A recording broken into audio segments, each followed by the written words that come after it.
નમસ્કાર, હું છું ગોપી ગાંગર અને આપ જોઈ રહ્યા છો નિર્ભય ન્યૂઝ. આપણી સાથે અત્યારે વડગામના ધારાસભ્ય જિગ્નેશ મેવાણી જોડાયા છે. જિગ્નેશ મેવાણીને એક દિવસ માટે વિધાનસભામાંથી સસ્પેન્ડ કરી દેવામાં આવ્યા હતા. મુદ્દો હતો નકલી કચેરી આવી, પહેલા નકલી ત્યારબાદ અદાલત આવી અને પછી નકલી જેલની વાત કરી હતી જિગ્નેશ મેવાણીએ. જિગ્નેશભાઈ પાસેથી જ સમજીએ કે નકલી જેલની જે આખી વાત છે. જિગ્નેશભાઈ, તમે એને વિધાનસભામાં કયા મુદ્દા સાથે વાત કીધી હતી અને સાથે સાથે બિલના જે ખર્ચની વાત છે કે જેની અંદર બિલ પણ જેને કહી શકાય કે 2 લાખના બિલને 2 કરોડના બિલમાં શિફ્ટ કરી દેવામાં આવ્યું. શું આખો મુદ્દો હતો? બેસિકલી ભારતીય જનતા પાર્ટી 156 સીટો લાયા બાદ એટલી બધી છાકટી અને એટલી અહંકારી બની ચૂકી છે કે ગુજરાતમાં ચારે બાજુ ધુપ્પલ ચાલે. નકલી પીએસઆઈ, નકલી પીઆઈ, નકલી ડીવાયએસપી, સીબીઆઈ નો અધિકારી નકલી, નકલી કચેરીઓ, નકલી સિંચાઈ વિભાગ, નકલી અદાલત, નકલી જજ, માતાજીના મંદિરનો પ્રસાદ નકલી, નકલી ટોલ નાકા. આ છતાં ભારતીય જનતા પાર્ટીના પેટનું પાણી હલતું નથી. ભૂપેન્દ્રભાઈ એ ગુજરાતની વિધાનસભાનું મકાન બન્યું ત્યારથી આજ દિન સુધીના તમામ મુખ્યમંત્રીમાંના એકમાત્ર મુખ્યમંત્રી ભૂપેન્દ્રભાઈ છે જેના મુગટ પર આટલી નકલી કચેરી રૂપી મોર પિંચ લાગેલા છે. આવો રેકોર્ડ બીજા કોઈનો નથી. તો એની જે શરમ હોવી જોઈએ કે હવે ગુજરાતમાં કોઈ સંજોગમાં એક પણ નકલી કચેરી ખોલવાનું કોઈ વિચારી નહીં શકે એવું સજળબમ અમે ગવર્નન્સ શાસન આપીશું, પણ એવી કોઈ જ રાજ્ય સરકારની કમિટમેન્ટ નથી. મને માહિતી એવી મળી કે રાજ્ય સરકારના શહેરી વિકાસ વિભાગ અંતર્ગતની રેરાની ઓફિસ, જેને કહેવાય ગુજરાત રેગ્યુલેટરી ઓથોરિટી જે છે બિલ્ડર્સ માટેની, એ ગુજરેરાની કચેરીની અંદર એવી જોગવાઈ છે કે તમે બિલ્ડર છો અને હું કસ્ટમર છું, મેં તમારી પાસેથી મકાન ખરીદ્યું અને તમે મને ચોક્કસ પ્રકારની બાહેધરી આપેલી કે વેલ ફર્નિશ્ડ મકાન હશે, મકાનની અંદર આવી એવી સુવિધાઓ હશે, પણ તમે એનું જો પાલન ન કરો તો હું તમારી વિરુદ્ધમાં ગુજરેરાની કચેરીમાં ફરિયાદ કરું.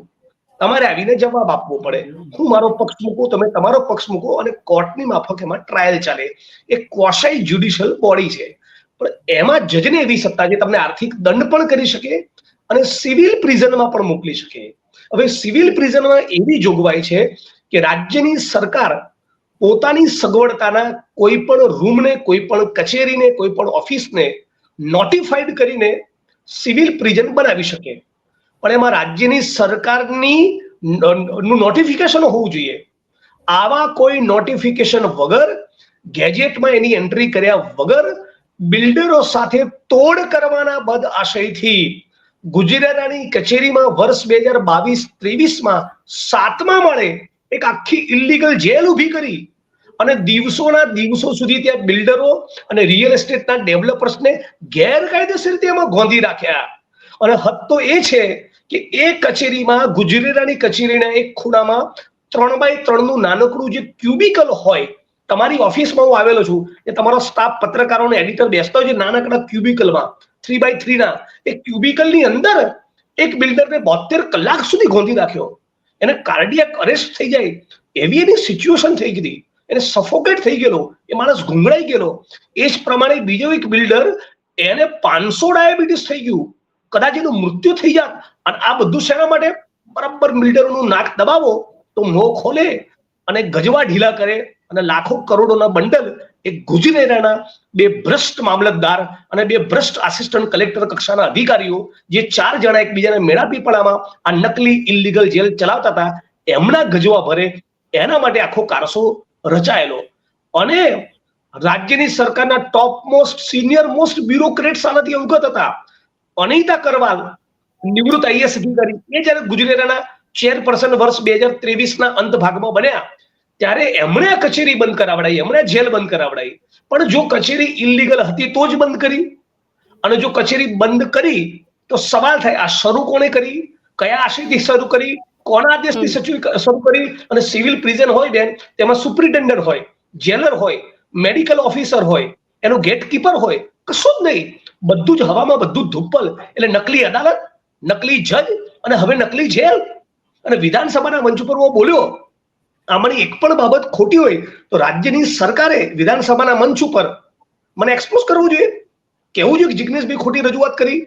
મારી વિરુદ્ધમાં પ્રેસ કોન્ફરન્સ કરવી જોઈએ રાજ્યના પ્રવક્તા મંત્રીએ, કશું જ નહીં. પણ મતલબ ઋષિકેશભાઈએ વાંધો તો ઉપાડ્યો જ ને, ઋષિકેશભાઈએ વાંધો ઉપાડ્યો, તમને સસ્પેન્ડ કરવામાં આવ્યો. ઋષિકેશભાઈએ વાંધો એ ઉપાડ્યો કે પેલા જે નકલી બિલની મેં રજૂઆત કરી કે ચુનાવ આયોગની બાબતમાં તમે કેટલીક રજૂઆતો વિધાનસભાના મંચ ઉપર કરી શકતા નથી, એટલે મેં કહ્યું નકલી બિલોની વાત કરું છું. શું છે નકલી બિલો?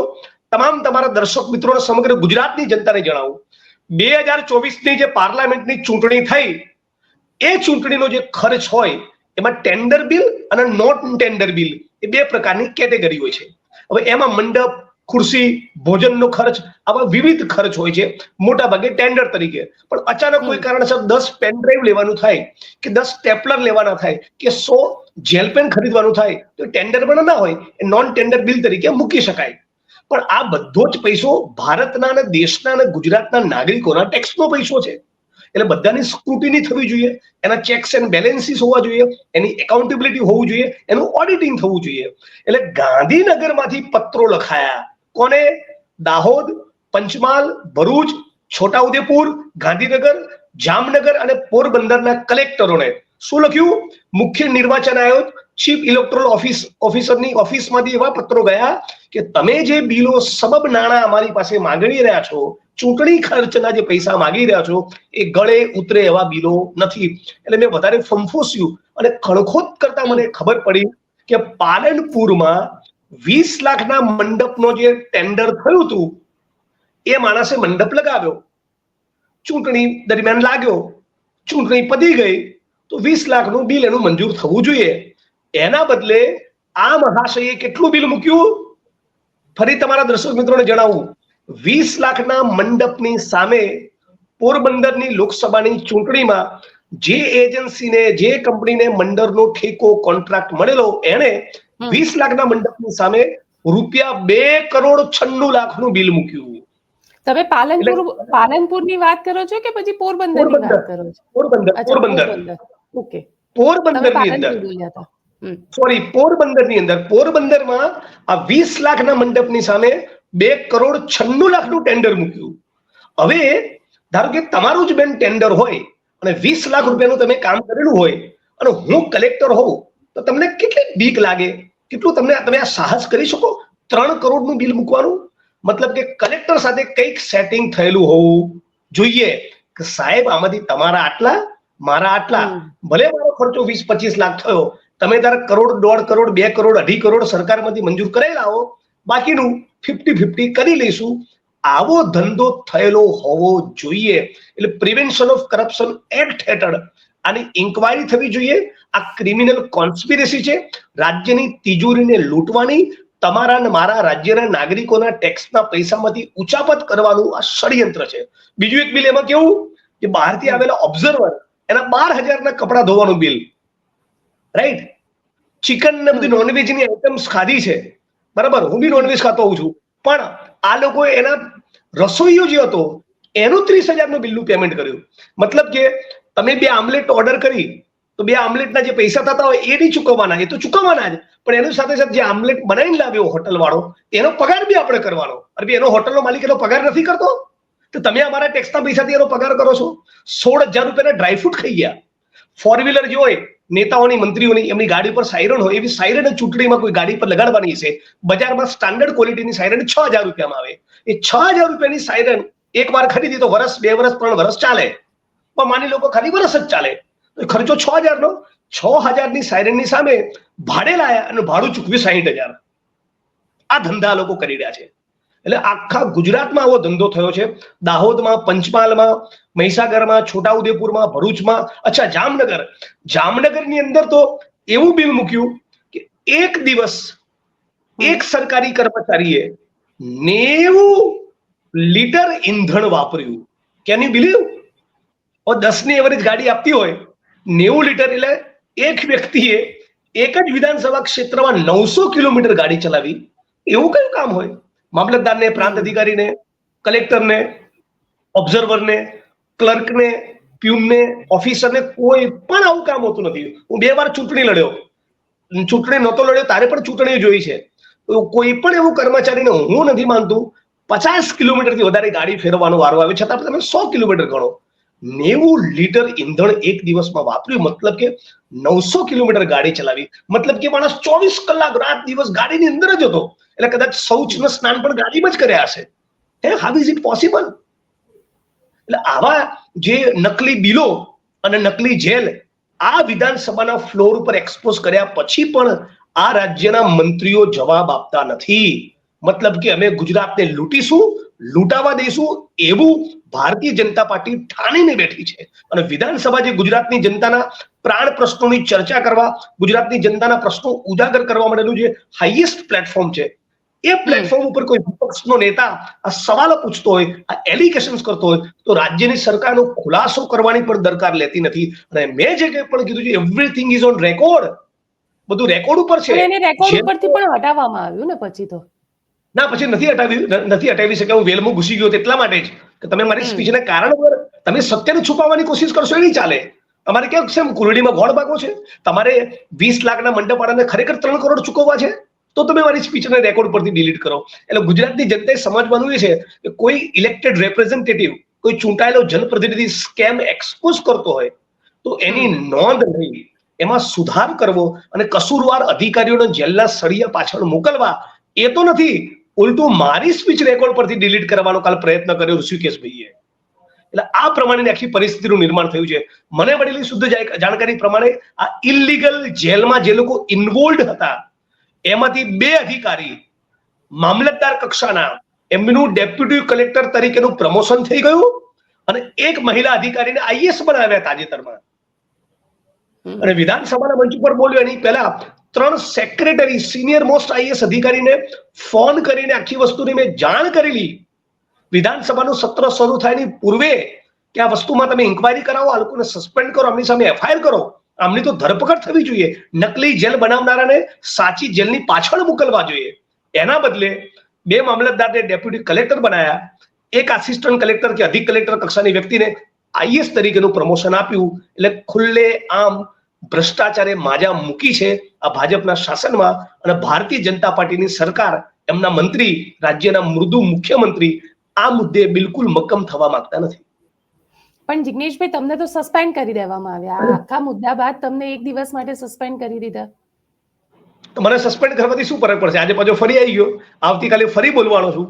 મેં જે મુદ્દા ઉપસ્થિત કર્યા છે સરકાર એનો જવાબ આપે, ઇન્કવાયરી કરાવડાવે. અને જે પેલું 20 લાખના મંડપના બદલે 3 કરોડનું બિલ મૂક્યું, એ એજન્સીને તો બ્લેકલિસ્ટ કરવી જોઈએ પોરબંદર કલેક્ટરે. એના બદલે સ્થાનિક સ્વરાજની ચૂંટણીમાં વગર ટેન્ડરે ફરી એને કોન્ટ્રાક્ટ આપ્યો.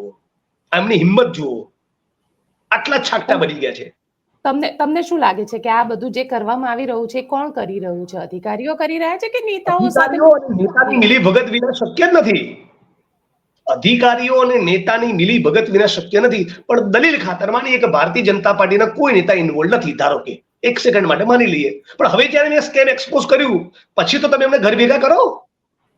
જો તમારી નિયતમાં ખોટ ન હોય, ભારતીય જનતા પાર્ટીની સરકાર અને નેતાઓની નિયતમાં ખોટ ન હોય, તો 3 કરોડના બનાવટી બિલ રજૂ કરનારાની સામે ગુનો દાખલ કરો, કલેક્ટરની ઇન્કવાયરી કરો, જામનગર અને પોરબંદર કલેક્ટર બંનેને સસ્પેન્ડ કરવા જોઈએ. અને બીજા જેટલા પણ કલેક્ટરો આવું ધુપ્પલ ચલાવે છે બધાની સામે કાર્યવાહી થવી જોઈએ. શેના માટે તમે ગુજરાતની તિજોરીને લૂંટી રહ્યા છો? પણ સવાલ અહીંયા એ ઉભો થઈ રહ્યો છે, તમે કહી રહ્યા છો કે ગુજરાતની તિજોરીને લૂંટી રહ્યા છે, પરંતુ આ પ્રકારના ભ્રષ્ટાચારો, આ પ્રકારનું નકલી વાળું જે આખું તંત્ર છે, એ નકલી કચેરીથી લઈને નકલી કોર્ટથી લઈને નકલી જજ સુધી બધું જ નકલી મળે છે. ક્યાંય અત્યાર સુધી તો એક્શન થઈ નથી. બિલકુલ. એટલે ક્યાંય અત્યાર સુધી એક્શન કરતા નથી. એનો મતલબ એમ કે તમે પત્રકાર તરીકે અને અમે વિપક્ષ તરીકે આપણે આવું એક્સપોઝ કરીએ, સરકારના પેટનું પાણી હલતું નથી. મતલબ કે સરકારની કોઈ નિષ્ઠા, કોઈ નિસ્બત કે કમિટમેન્ટ નથી કે અમે ખોટું ચલાવીશું નહીં, કેમ કે બધા જ પાપમાં એ લોકો સામેલ છે. આખી સિંચાઈ વિભાગની આખી કચેરી નકલી પકડાઈ, બધાનો સેલરી ગાંધીનગરથી થતો હતો. બને શક્ય છે કે ગાંધીનગરના ટોપના બ્યુરોક્રેટ્સ અને મંત્રીઓને, ધારાસભ્યોને, સાંસદ સભ્યોની જાણ ન હોય? તમે 10મા 12માના વિદ્યાર્થીને પૂછો તો પણ કહી દે સરકારની જાણ બહાર આ શક્ય જ નથી. આટલી બધી નકલી કચેરીઓ, આ તો હજી સુધી સારું છે કે નેશનલ મીડિયાએ આ મુદ્દો ઉપાડ્યો નથી, નહીતર જગતના ચોકમાં દેશની સામે ગુજરાતની આબરૂ નીલામ થઈ જાય કે તમારા ગુજરાતમાં શું ધંધા ચાલી રહ્યા છે. 72,000 કરોડનું ડ્રગ તો ખાલી આપણી કોસ્ટ લાઇન ઉપર પકડાયું. અને સરકાર પણ ફાંકો મારતી હતી, પણ- જોયું? અને આટલું ડ્રગ્સ પણ જી- પકડીએ છીએ, અને શરમ આવી જોઈએ. આટલું ડ્રગ્સ આવે છે એની શરમ હોવી જોઈએ. આ એના જેવી વાત છે. જોયું, અમે 32 બહેનો પર બળાત્કાર થયો તેના આરોપીની ધરપકડ કરી, પણ શરમ આવી જોઈએ. 32 બહેનો પર બળાત્કાર કેમ થયો? એના જેવી વાત છે.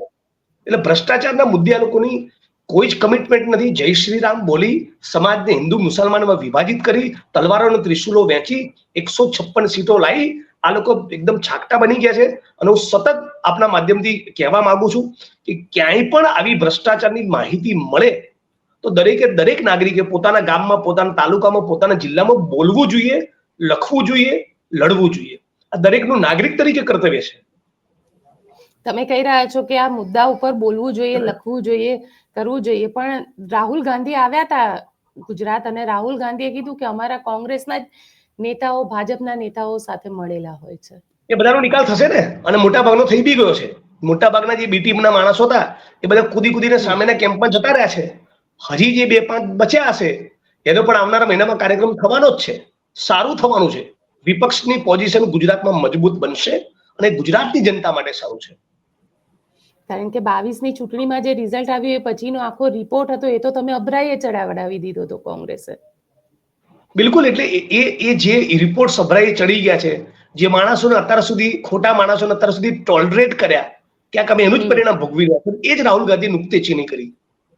અને એટલે આશા રાખું છું કે એઆઈસીસી પણ આનો પૂરતો કોગ્નિઝન્સ લેશે ને આવા બધા માણસોને ઘર ભેગા કરશે. પણ મૂળ બિલકુલ જિગ્નેશ. સરકાર અત્યારે આ અધિકારીઓને ઘર ભેગા કરે એ વધારે જરૂરી છે.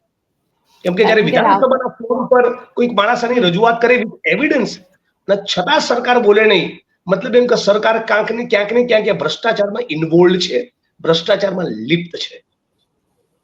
તમે કહી રહ્યા છો કે વિધાનસભાના ફ્લોર ઉપર બોલે પણ કઈ કોગ્નિઝન્સ ના લેવામાં આવે.